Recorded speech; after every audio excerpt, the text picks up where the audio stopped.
Nous vous saluons au nom de Jésus. Nous sommes dans la joie parce que l'Éternel a été avec nous pendant tout le séjour. Nous avons été bien, sans souci.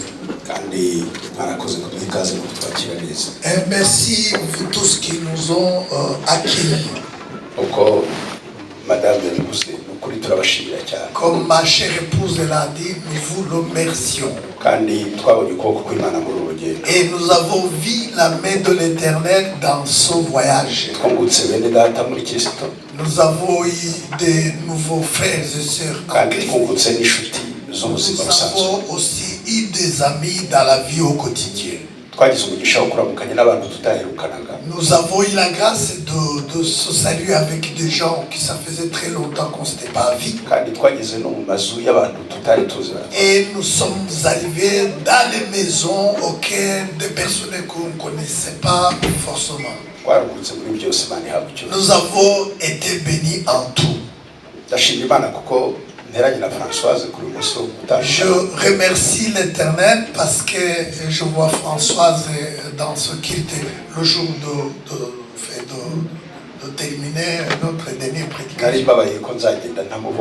J'étais chagriné de répartir sans la voix. Mais je bénis le Seigneur pour voir Françoise dans la maison de l'Éternel. Je dis cela parce que c'est une amie à moi. Et c'est ma fille. Et nous avons été ensemble quand elle était en congé. Et nous avons partagé la parole de Dieu. À ce moment-là, j'étais pauvre. Si je dis la pauvreté, on n'est pas obligé d'aller chercher dans la dictionnaire. Mais je remercie l'Éternel de la revoir étant femme et qui a son mari et ses enfants. Et de l'autre côté, elle m'a vu, je n'étais plus pauvre. Dans notre pauvreté, nous avons servi l'Éternel. Et dans notre richesse, nous devons encore accentuer le service. Et dans la pauvreté, nous avons été bénis ensemble. Et lorsque nous sommes bénis, nous devons continuer à partager aussi les bénéfices. Que le Seigneur soit loué. Je remercie encore la direction de l'Église. Merci pour votre accueil.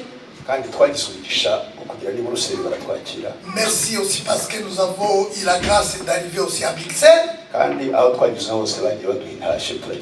Et partout où nous avons intervenu, on nous a chargé des salutations. Recevez ces salutations. La parole de se dire à Dieu. Nous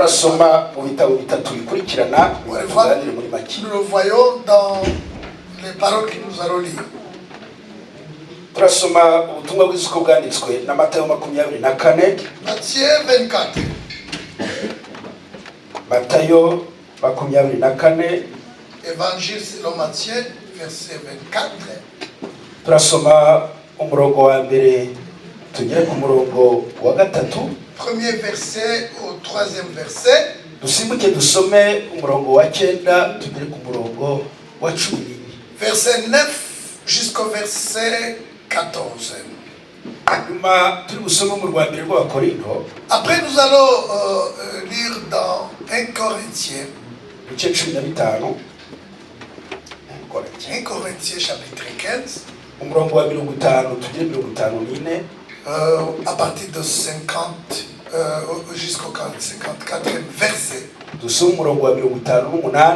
Et nous allons sauter, nous disons 58. Et nous lisons dans le même épître, chapitre 16,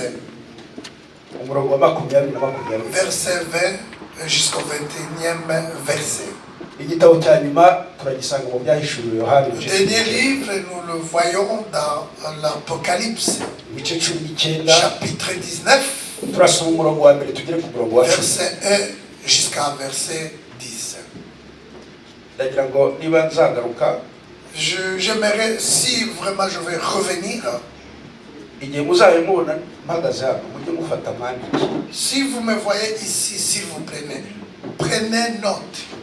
Burya iyo uteze amatwi ukumva, Quand vous écoutez, vous entendez quelqu'un, ça va dans votre cœur, ça vous édifie. Mais lorsque vous écrivez, même par notre moment, vous pouvez reprendre les notes, vous pouvez encore réviser ces notes.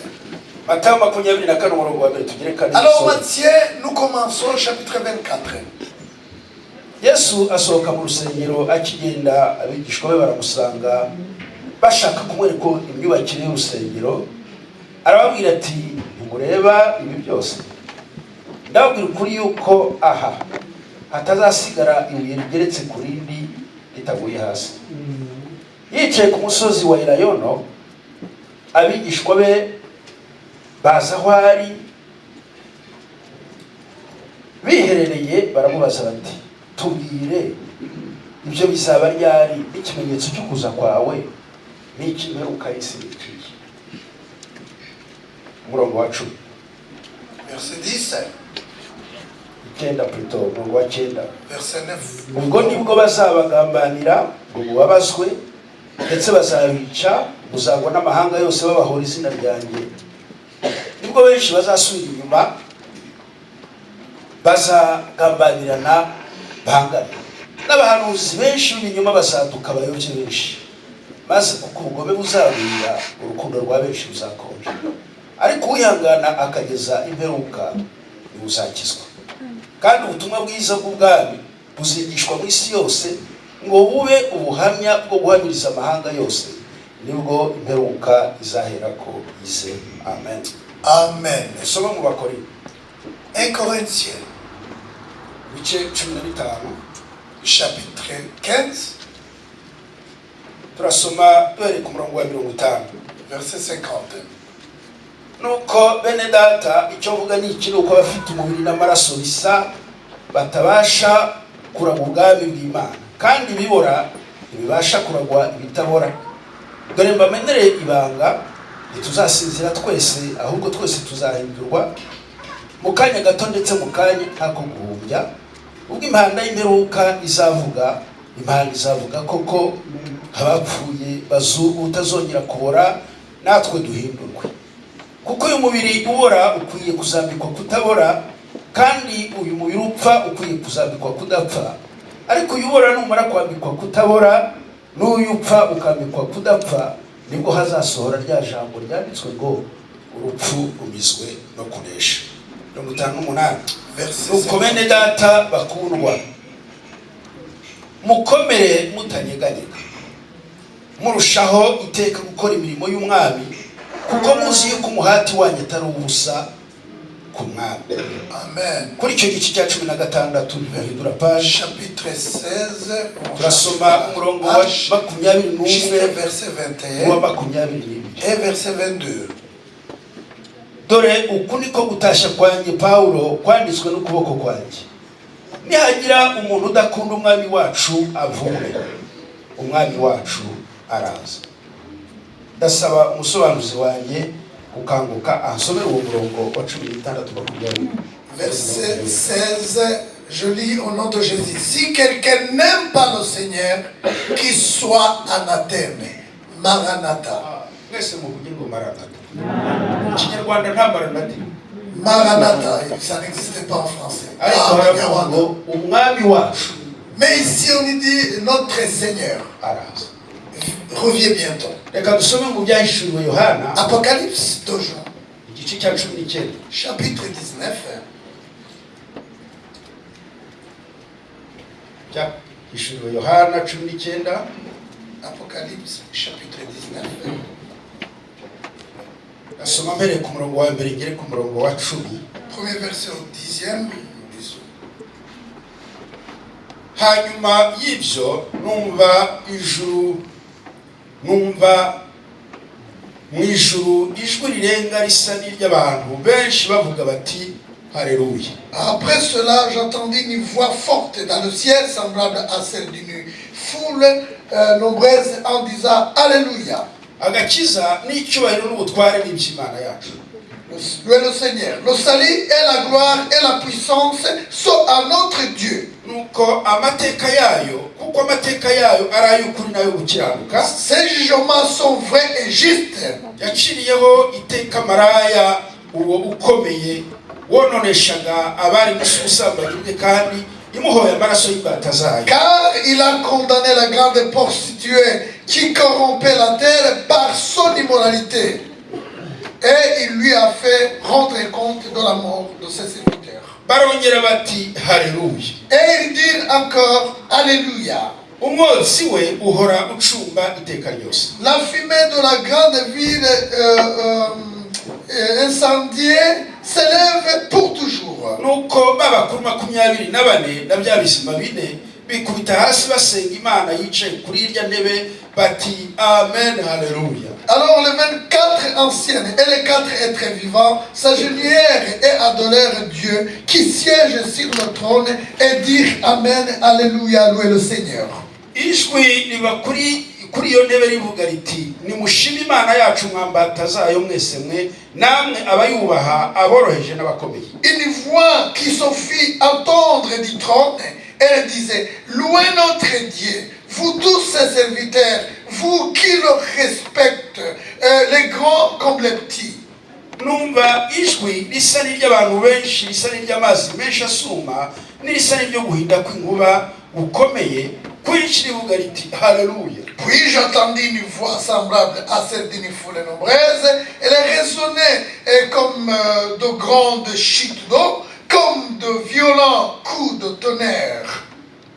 Kuko umwami Imana yacu ishobora byose iri ku ngoma, tunezerwe twishime tuyimbaze kuko ubukwe bw'umwana w'intama busohoye umugeni we akaba yiteguye. Louez le Seigneur, car le Seigneur, notre Dieu tout-puissant, a établi son règne. Réjouissons-nous et soyons heureux. Rendons-lui gloire, car le moment de noces de l'agneau est arrivé et son épouse s'est préparée. Kandi ahawe kwambara umwenda w'igitare urabagirana utanduye, uwo mwenda w'igitare mwiza niwo mirimo yo gukiranuka y'abera. On lui donne un vêtement fin de fin lin, tissu brillant et pur. Le tissu de fin lin représente les actions de justice du peuple de Dieu. Arambwira ati andikuti hahirwa batorewe ubukwe bw'umwana w'intama kandi ati ayo magambo nayikuri kw'Imana. Et là je me dis écrit heureux ceux qui ont été invités au repas des noces de l'agneau. Et il ajouta ce sont là les paroles véritables de Dieu. Amen. Somye igice kirimo Haleluya. J'ai lu un passage d'où on voit les 4 Alléluia. Je ne veux pas vous commander, mais ça serait mieux de dire Alléluia. Alléluia. Amen. Alléluia. So Alléluia. C'est le seul Alléluia qu'on voit dans la nouvelle alliance. Dans les autres Alléluia, on les retrouve dans l'ancienne alliance. Et à partir de ce livre de l'Apocalypse, nous voyons Alléluia qui a été cité pendant 4 fois. Alléluia, que veut dire? C'est 2 mots qui en hébreu, mot composé qui dit Seigneur, sois loué. Louer Dieu, ça veut dire quoi? So Alléluia veut dire.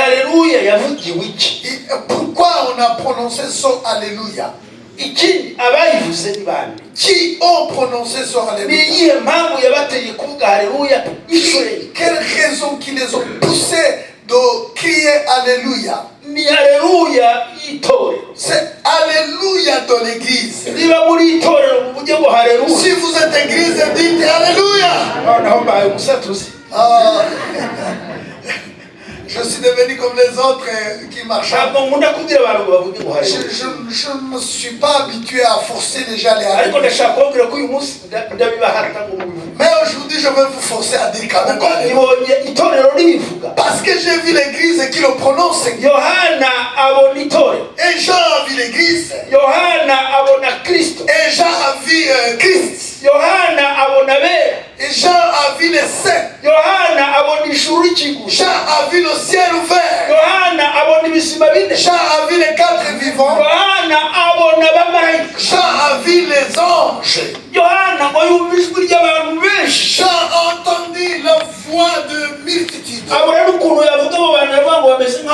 Mais alors il n'a pas pu le décrire. Ils ont dit c'est vraiment une voix comme le et dans d'autres termes, il dit que c'est la voix semblable au tonnerre. Et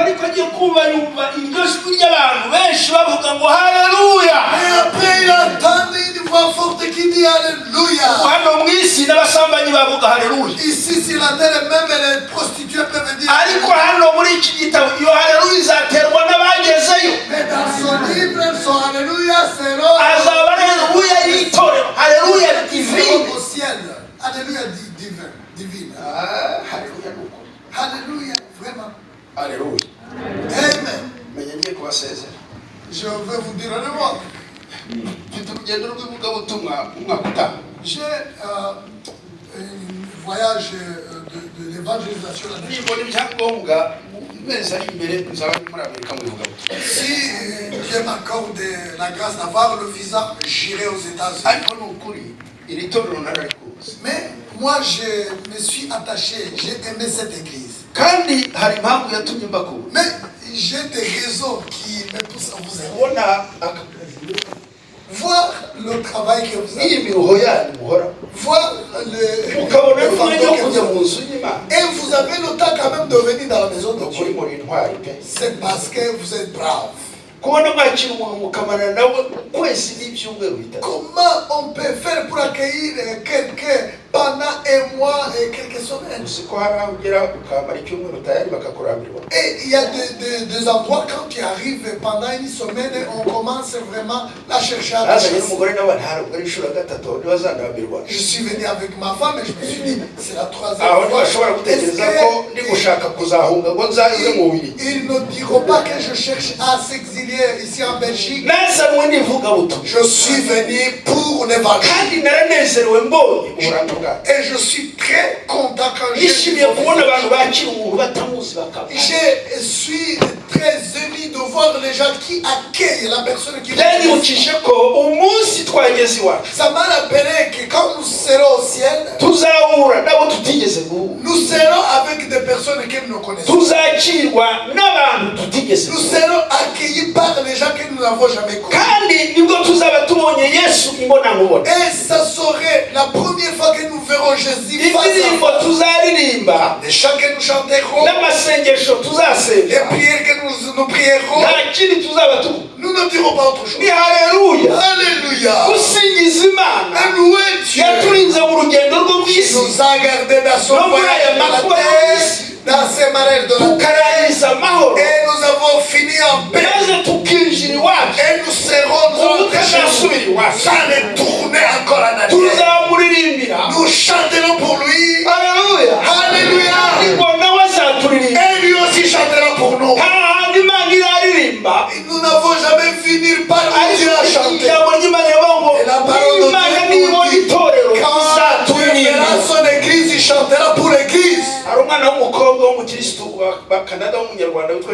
Il y a une fille chrétienne qui vit au Canada qui s'appelle Jeanne. J'ai hâte de tendre comment Dieu chante à alto, basse, mais il y a une chose, c'est que quand je serai au ciel, j'entendrai Dieu chanter. Ici où je vous parle, dans ce contexte, on parle 4 Alléluia. que nos yeux soient ouverts pour que nous puissions voir. Une multitude. Des gens innombrables. Les gens qui chantent, on dirait des tonnerres. Ils diront d'une voix forte, ils diront Alléluia, les autres diront Amen. Oh, quelle croisade! C'est un culte qui ne retournera pas en arrière. C'est une grande culte pour l'Éternel. Et à ce jour, on ne dira jamais au revoir. On sera avec lui pour l'éternité. Alléluia. Est-ce que vous comprenez? Vous voyez, je dis beaucoup de... Je n'utilisais pas souvent les alléluia. Mais je suis en train de parler alléluia. C'est pas alléluia dont vous poussez de dire amen. Cette multitude ont dit alléluia. Et ils ont dit encore alléluia. Ils ont dit encore alléluia, amen. Et ils ont dit encore alléluia, amen pour celui qui siège. Alléluia pour l'Éternel. Je voudrais parler sur l'espérance de l'Église et le futur de l'Église. L'Église dit que son espérance réside dans l'attente de retour de Jésus. Si vous n'attendez pas le retour de Christ, chaque personne qui attend l'avènement de Jésus a vraiment l'espoir qui ne fait pas honte. Parce que Jésus reviendra. Jésus l'a dit dans l'acte des apôtres. Ça a été écrit, mais ça a été prononcé par des anges. Le retour de Jésus, c'est écrit dans la Bible plusieurs fois. À l'ancienne 1625 fois. Dans la nouvelle alliance 318 fois. Mais rien que Paul dans ses épîtres, il a écrit ça par l'avènement du Seigneur, le retour du Christ. Et voyez, le retour de Christ, c'est vraiment le cœur de l'évangile. C'est le réma en grec. C'est le cœur, le sang. Quand vous attendez une nouvelle sans le retour, ce n'est pas une bonne évangile, mais par contre, c'est une fausseté. C'est les choses que nous croyons. Nous croyons à un Dieu. Nous croyons à Jésus-Christ qui est mort et ressuscité. Nous croyons au Saint-Esprit qui est descendu pour aider l'Église. Mais nous croyons aussi que Jésus-Christ reviendra prendre son épouse qui est son Église. C'est paroles qui parlent de l'avènement du Seigneur. C'est ça l'espérance de tous les croyants du monde entier. Toutes les actions de grâce que nous pouvons faire, toutes les œuvres que nous pouvons faire à Dieu, si Jésus ne reviendra pas, ça n'a pas de sens. C'est inutile. Si Jésus ne reviendra pas, même les morts ne ressusciteront pas. Et alors notre espérance est finie aujourd'hui. Mais l'espérance de l'Église, c'est le retour de Jésus-Christ. C'est ça le cœur de la bonne. Pourquoi nous parlons de la bonne? Pourquoi nous servons le Seigneur? Pourquoi nous patientons dans les pourquoi la parole de Dieu nous demande de faire même des choses extraordinaires nous le faisons, c'est parce que Jésus reviendra prendre son église. Que Dieu soit loué. Si la bonne nouvelle n'est pas basée sur le retour de Christ, nous pouvons retourner dans les cabarets, boire des alcools, dans l'impudicité. Mais notre espérance ne s'arrête pas aujourd'hui. Jésus-Christ revient bientôt. Amen. Nous avons lu les paroles dans ces 3 livres que je vais Matthieu 24. Je vais vous donner des devoirs. Et je vais vous fortifier de lire vraiment les chapitre 4 de Matthieu. Premier verset jusqu'au dernier verset.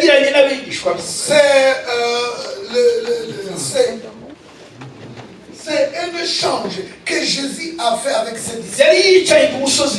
Il était sur le mont des Oliviers. Et sur le mont des Oliviers, c'est là que Jésus a une conversation. C'est là qu'il les a dit aussi au revoir. Sur cette montagne, il les a prédit ou prêché. Et les a témoigné les signes de son avènement et de la fin du monde. Et après avoir parlé, ils l'ont amené dans le temple. Ils ont commencé à lui présenter le temple qui était construit par Salomon. La beauté du temple. Et il les a je vous dis en vérité, tout ce que vous voyez ici, même cette ville de Jérusalem, aucune pierre restera sur notre pierre. Tout ça sera ruiné. Et aussi, avant l'achèvement de ces choses, moi aussi je serai prêt de mon retour pour prendre l'église. Alors on lui a posé des questions. Et on dit, peux-tu nous donner le signe de ton avènement, le signe de ton avènement? Peux-tu nous dire le signe de ton avènement? Alors il les a donné les 2 signes. La première, ils ont parlé des signes généraux qui seront vus vers la fin. Verset 4 au 8e verset, vous voyez tous ces signes généraux.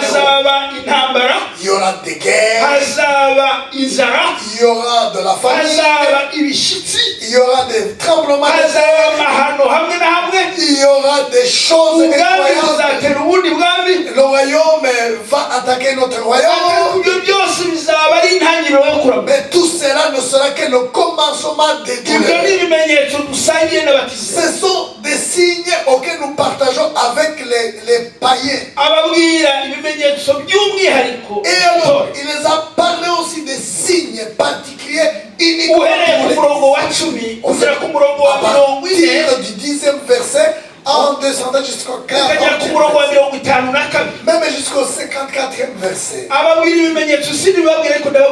Mais je ne peux pas détailler tout, mais je vais vous dire quelques signes. Il dit, avant mon avènement. Pardon, parce que c'est ma dernière prédication pour son voyage. Aide-moi. La Bible dit, plusieurs se refroidira, retournera et tomberont.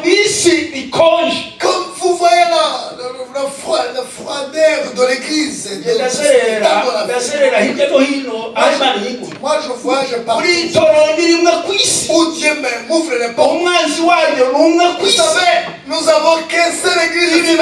L'ennemi commun, c'est un seul ennemi. Et les signes qui démontrent son avènement sont les mêmes. alors la prière retourneront en arrière. Nous sommes avec les anciens. Et moi aussi je suis parmi les anciens. Nous avons vu vraiment nos réveils et les signes. Nous avons vu le Saint-Esprit qui a soulevé les gens de montagnes. Nous avons expérimenté les dons visibles. Et même si aujourd'hui nous avons quelques signes, ce n'est pas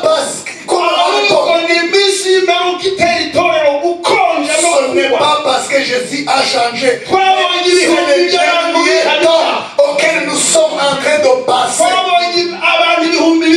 Nous avons vu des milliers qui sont partis. L'amour de Jésus a dégradé. C'est l'un des signes qui démontre l'avènement du Seigneur. Toi qui es encore dans l'amour, réveille-toi, Maranatha. Est-ce que nous avons Maranatha ici? Maranatha. Maranatha. Maranatha a été une salutation des chrétiens. Était une prière de croyants. Quand ils se saluaient, ils se disaient, Seigneur, reviens. Tu es prêt? Et quand le Seigneur vient, est-ce que tu es prêt? Et alors il marchait dans le cœur tout en sachant que Jésus revient. C'est pour ça que Paul a dit, si quelqu'un n'aime pas notre Seigneur, qu'il soit anathème, qu'il soit maudit. Vous voyez le salutation. Aimez notre Seigneur parce qu'il revient bientôt. Deuxième chose.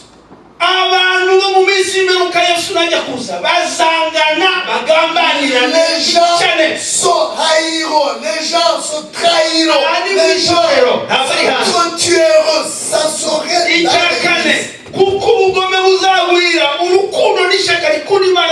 parce qu'il y aura une très grande méchanceté. Alors l'amour de certains serait froid. Il y aura des faux prophètes et des faux pasteurs.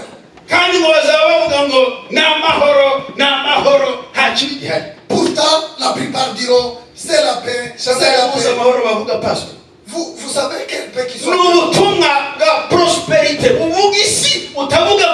Ce n'est que le message de la prospérité pour gagner les sous.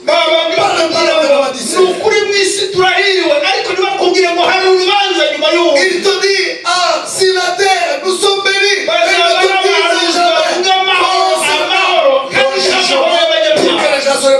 Il dit seulement la paix, mais il n'y a aucune paix pour les pécheurs. Jésus a cité d'autres. Vous allez les lire après. Il dit, Matthieu, comme ça a été dans l'époque, dans le temps de Noé. Ça se répétera de la même manière au temps de l'avènement du Seigneur. Les jours de Noé, les gens mangeaient, les gens buvaient, les gens sont mariés. Mais ils ont oublié qu'il y a le jugement qui les attendait. Jusqu'à ce qu'ils ont été emportés par l'inondation des eaux et l'église de Christ. Manger et boire, se réjouir, se marier, avoir des enfants, avoir de la prospérité, ne doivent pas les souffrances et la pauvreté ne peuvent pas non plus te faire oublier le retour du Seigneur. Yesu asoza ku ijambo. Et Jésus a terminé ce passage, verset 44. Écoutez, il dit ceci. C'est pourquoi vous aussi, tenez-vous prêts, car le Fils de l'homme viendra.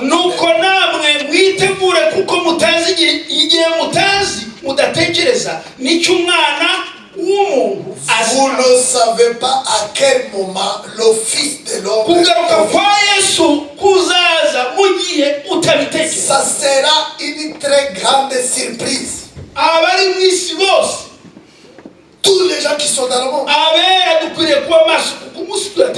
Les saints, nous devions être conscients et prêts parce que nous ne savons pas ni le jour ni l'heure que le Seigneur reviendra. Je vous encourage de lire toutes les épîtres des Corinthiens. L'apôtre Paul dit ceci. 1 Corinthiens 15.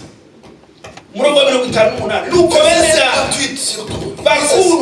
Ce que je dis, frère, fortifiez-vous, soyez inébranlables, parce que vous devez travailler de mieux en mieux l'œuvre du Seigneur. En Kinyarwanda, on explique.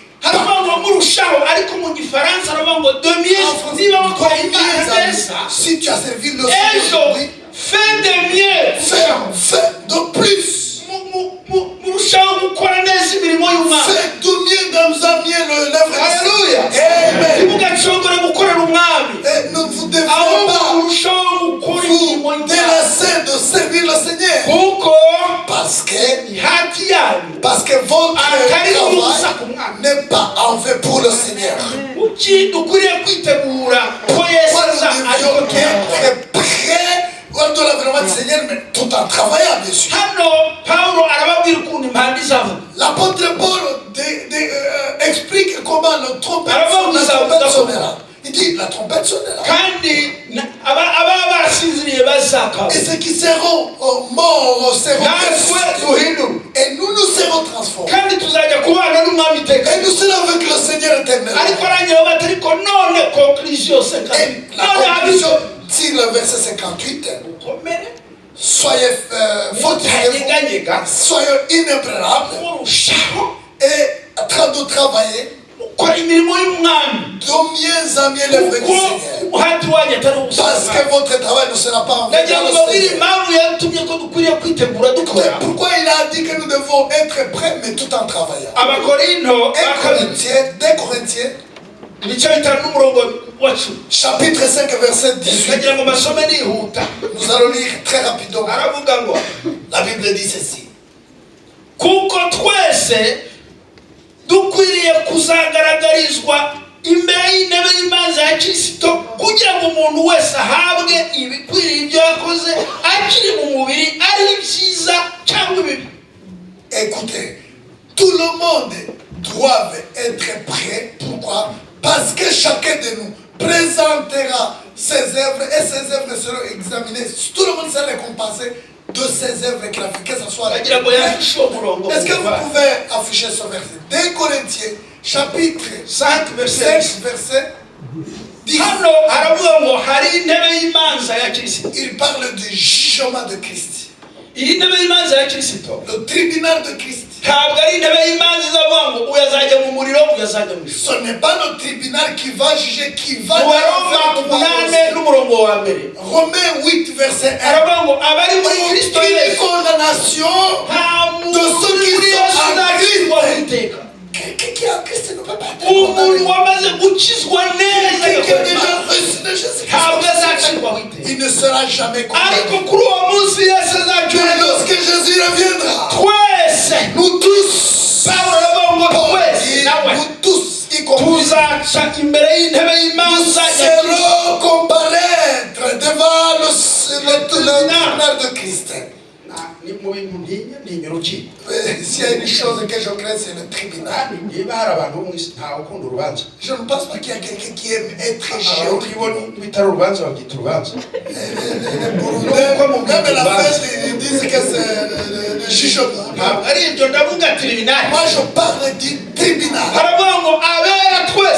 Tous les saints, l'église, et même Paul, et Pierre, et même Masumbuko, et même le Maranatha, et Mugabe, et François, et Isabelle. Tous devant le tribunal de Christ, et que chacun reçoive selon ses œuvres, de ce qu'il a fait, étant dans son corps, que ce soit le mal ou le bien. Ça, c'est le tribunal. Je termine. Quand Jésus va prendre son église étant dans les cieux, quand nous serons dans les nuées avec ceux qui sont restés, nous passerons 7 ans dans les airs. Nous ferons 3 ans et demi. Et étant dans les airs, il va juger les œuvres que nous avons. Nous avons lu Apocalypse chapitre 19. Là, nous avons parlé plusieurs. Alléluia. Réveillez-vous qui vont.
Jusqu'au verset 15, la Bible me dit, et alors,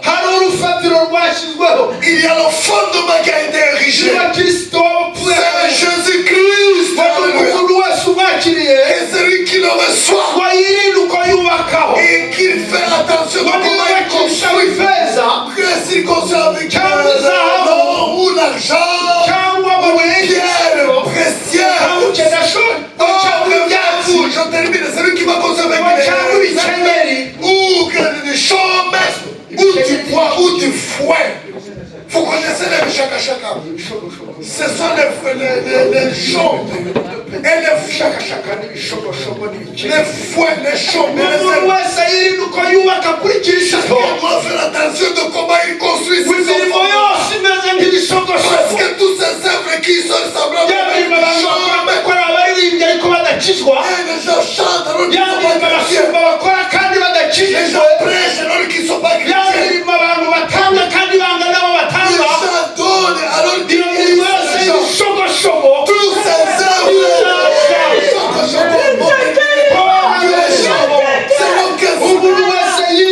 chacun doit faire attention de comment il bâtit.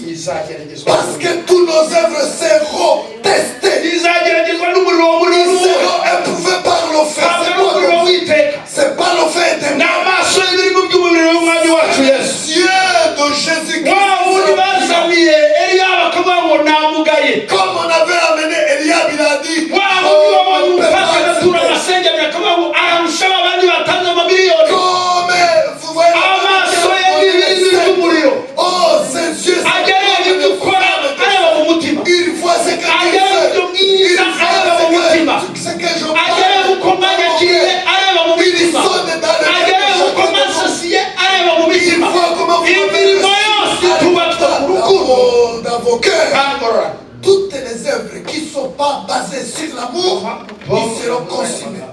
C'est pour ça que l'apôtre Paul a dit, pardon, bien-aimé, fortifiez-vous, soyez inébranlables. Il y a beaucoup de choses qui...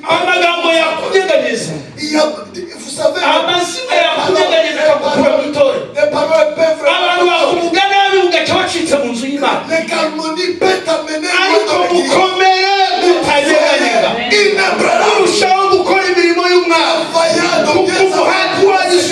parce que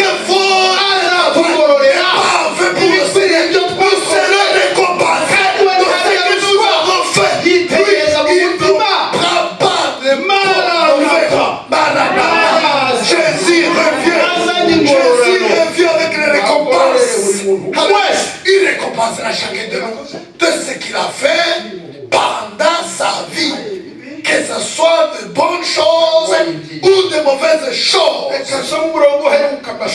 Je lis le dernier verset. Le tribunal de Christ, après avoir été comparé, il y a des gens qui passeront sur ce fait. Juste le passage. Le Seigneur va les sauver, mais il va les récompenser. Ils seront juste sauvés par le fait. C'est comme des personnes qui disent, je vais juste te donner cette offrande. Ah oui, je vais essayer. Je vais baigner avec. Je les c'est des personnes qui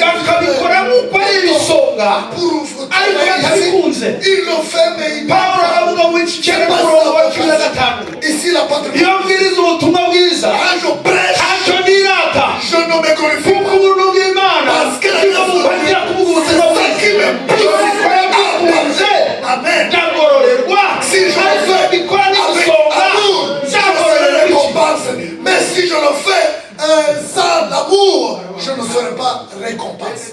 Bien-aimés dans le Seigneur, soyez forts, inébranlables, travaillant de mieux en mieux dans le service du Seigneur. Parce que votre zèle n'est pas en vain pour le Seigneur. Dans l'Apocalypse, après avoir reçu des récompenses, nous passerons 3 ans et demi dans le prière. Même les alléluia qu'on a parlé, la fête, nous avons dit alléluia, puissant, alléluia, il nous a gardé, alléluia, il nous a fortifié, alléluia, il nous a alléluia, il est avec nous dans les forêts, alléluia, il est avec nous dans les Belgique, alléluia, il est avec nous dans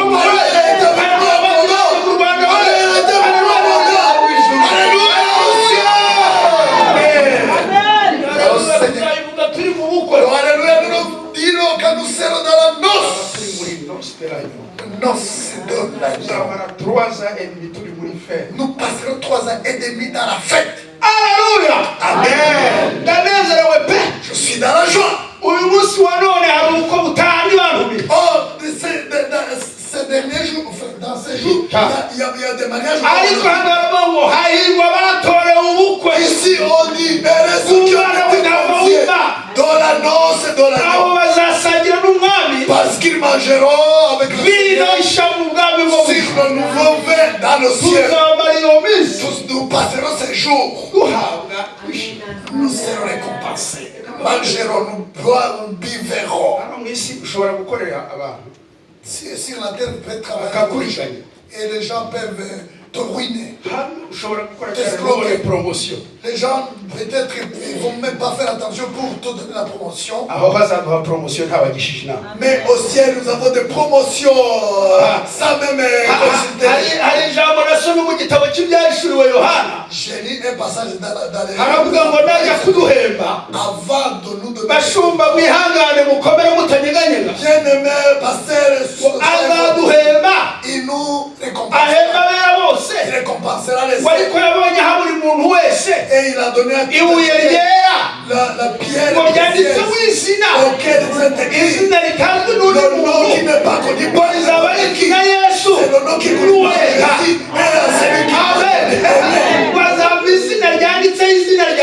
Il m'a donné une pierre. Il y a mon nom là-dessus. Ma femme est le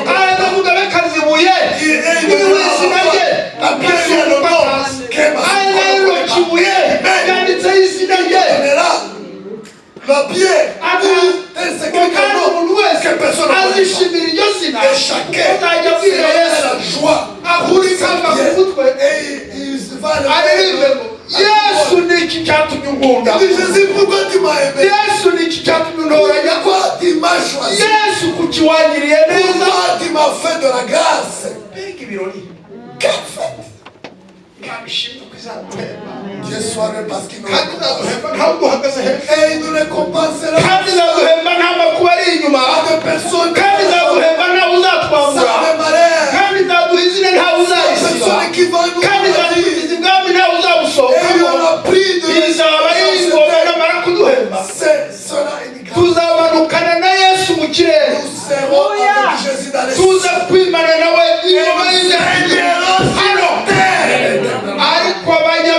mais les pécheurs,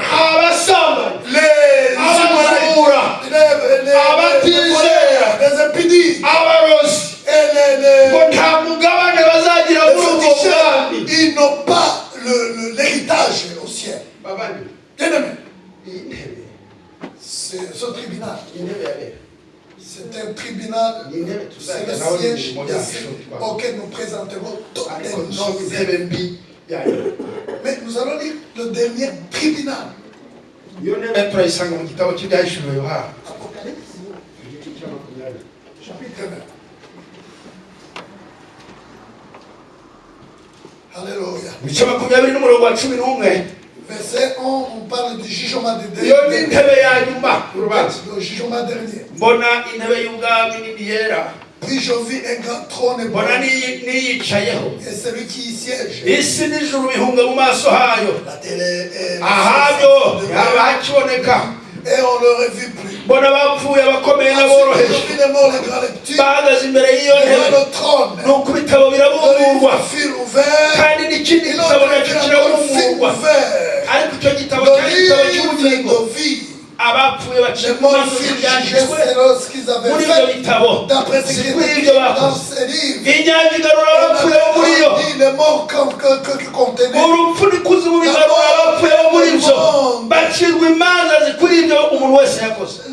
La mort est le monde des morts rendus. La mort est le monde des morts. Enflammé le lac de la seconde mort. Quiconque n'avait pas le nom inscrit dans le livre de vie fut jeté dans le lac. Et le jugement dernier. Et là, il va juger. Et les petites personnes n'échappera pas. Tout le monde sera. Et le livre sera ouvert. Et le livre de vie. Mais le livre des œuvres. Celui qui n'est pas il descendra dans le temps de feu avec Satan, ce qui est la seconde. Bien-aimé dans le Seigneur. Jésus revient bientôt. Maranatha. Maranatha. Dis Maranatha. Le Seigneur est avec les récompenses. Oh, la parole de Dieu. Soyez forts, inébranlables. Travaillez de mieux en mieux pour le Seigneur. Parce que votre zèle n'est pas en fait pour le Seigneur. Comment passeras-tu devant le tribunal de Christ? Est-ce que tu espères peut avoir des récompenses. Soyez prêts, parce que vous ne savez ni le jour, ni l'heure que le Seigneur reviendra. Que Dieu vous bénisse. Soyons prêts pour la venue. Je vous aime. Je rentre au Rwanda. Même le Seigneur peut venir.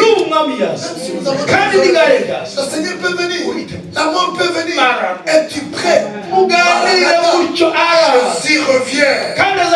Parlez-y. Travailleur.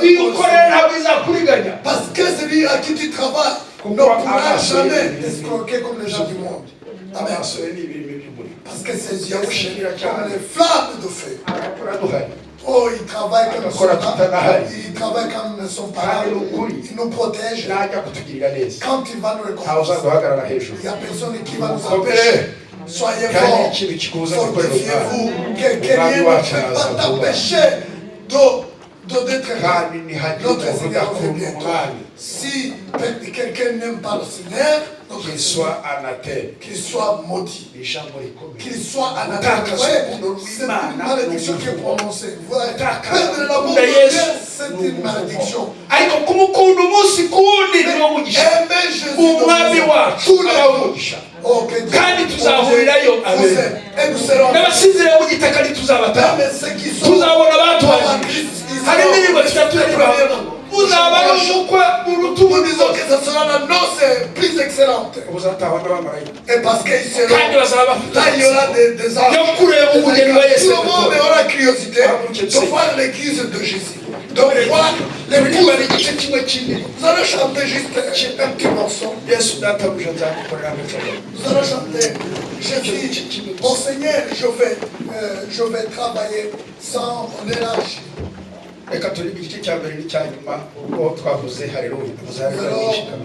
Juste chanter premier et dernier. Yesu data ujanza mukorera nachogora wizubunuru kunda mfitiye. Je servais le Seigneur avec son amour et les œuvres qu'il m'a données. Il m'appellera et je serai au ciel. Il viendra. Il appellera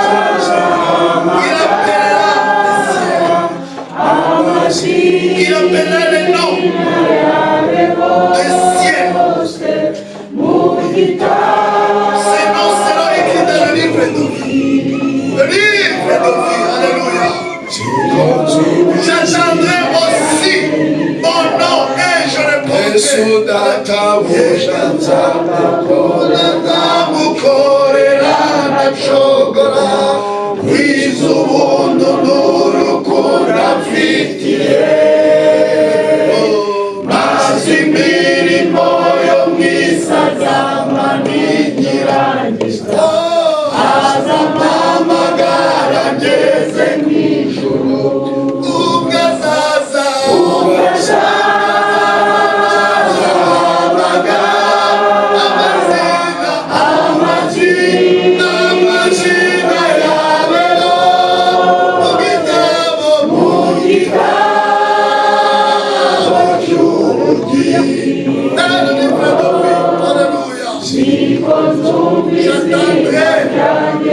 Mon nom et je répondrai.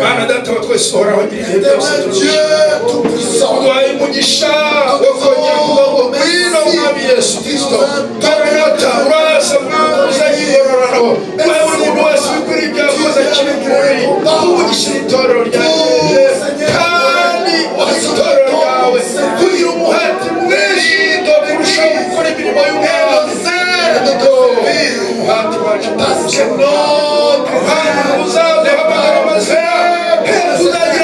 Parce que notre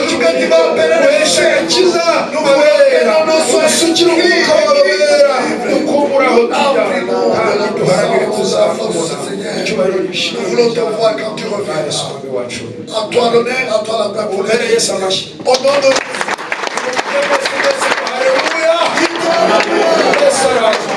Maranatha. Amen.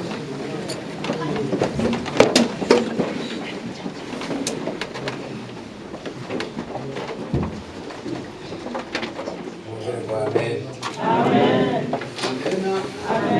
Yesu abamugisha bwo kwakira ijambo ry'Imana. Amen. Abamugisha bwo kwakira ijambo ry'Imana. Yesu abamugisha mu butumwa. Amen. Amanako dukore byabi. Amen.